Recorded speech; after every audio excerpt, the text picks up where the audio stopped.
మధురమైన గాత్రంతో ఎన్నో super hit songs పాడి శ్రోతలను మైమరిపించింది. మెలోడీ సాంగ్స్తో పాటు రాగాలాపనమైన పాటలను అనేకం పాడారు. A R Rahman, Ilaiyaraaja, SP Balu, KV Mahadevan, Chithra వంటి ప్రముఖ గాయనీకులతో కలిసి అనేక పాటలు ఆలపించారు. కేవలం సింగర్గానే కాకుండా డబ్బింగ్ ఆర్టిస్ట్గా, నటిగా తనకంటూ ప్రత్యేక స్థానాన్ని ఏర్పరచుకుంది.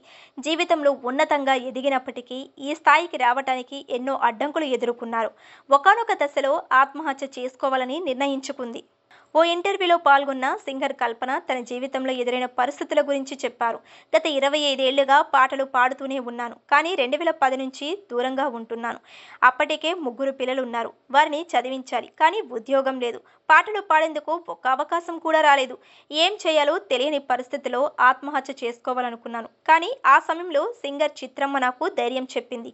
నువ్వు ఆత్మహత్య చేసుకోవడానికి పుట్టావా అంటూ నాకు ధైర్యం చెప్పి జీవితంలో ముందుకు వెళ్లేందుకు ప్రోత్సహించింది. పోటీ జరుగుతుంది, అందులో పాల్గొను అని చెప్పింది. దీంతో అందులో పోటీ చేశాను. అందులో ఎలాగైనా గెలవాలనుకున్నాను. కొందరు ఇండస్ట్రీ పరువు తీస్తుందన్నారు.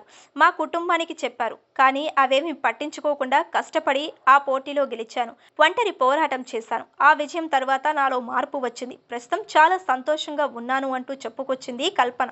ఇక తన భర్త గురించి చూస్తే కల్పన భర్త ప్రసాద్ ప్రభాకర్ వ్యాపారవేత్త. ఆయన చెన్నైలోనే ఉంటున్నారట. తన 19 ఏళ్ల కూతురిని ఆయనే చూసుకుంటారు. ఆమె స్టడీస్, ఇతర వగైరా అన్నీ ఆయనే భరిస్తుంటాడట.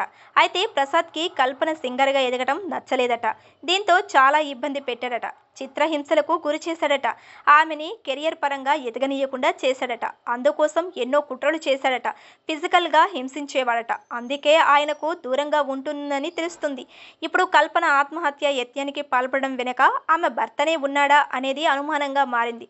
పోలీసులు ఆయన్ని విచారిస్తున్నారు. దీనిపై మరిన్ని వివరాలు బయటకు రావాల్సి ఉంది.